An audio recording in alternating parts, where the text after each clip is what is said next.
নমস্কার বন্ধুরা, আজকের ভিডিওতে কথা বলবো সোনি ক্যামেরার এমন কিছু ফিচার আর সেটিং নিয়ে। যদি আপনারা সোনি দিয়ে ভিডিও করেন তাহলে সেটা আপনাদের জন্য বেসিক্যালি আমি যেহেতু সোনি ইউজার, তাই জন্য আমি সোনির এক্সাম্পল নিয়ে বলছি। যদি একটা ক্যামেরা থেকে আমাদের ম্যাক্সিমাম আউটপুট অ্যাচিভ করতে হয়, তাহলে আমরা সবসময় চেষ্টা করব যে আমরা ক্যামেরার মোডটাকে ম্যানুয়াল এক্সপোজার রাখি, তাতে আমরা সব কিছু প্যারামিটার নিজেরা কন্ট্রোল করতে পারি। আমি মেনুতে গেলাম, মেনুতে যাওয়ার পরে এইখানে দেখতে পাচ্ছেন শুটিং মোড।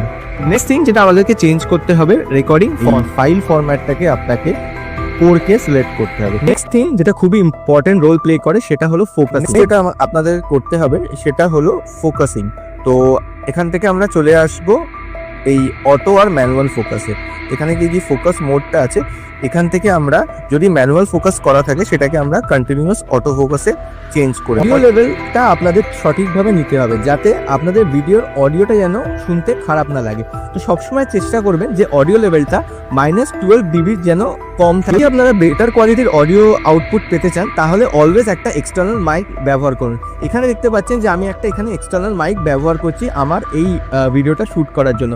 আপনারাও চাইলে, এটা একটা ওয়্যার্ড মাইক, আপনারা চাইলে যে কোনো ওয়্যারলেস মাইক ইউজ করতে পারেন। সময় যখন আপনারা লং ভিডিও শ্যুট করেন ক্যামেরাটা হিট হয়ে যায়, তো সেই ওভার হিটিংটার থেকে বাঁচার জন্য তো আপনারা একটা জিনিস করতে পারেন।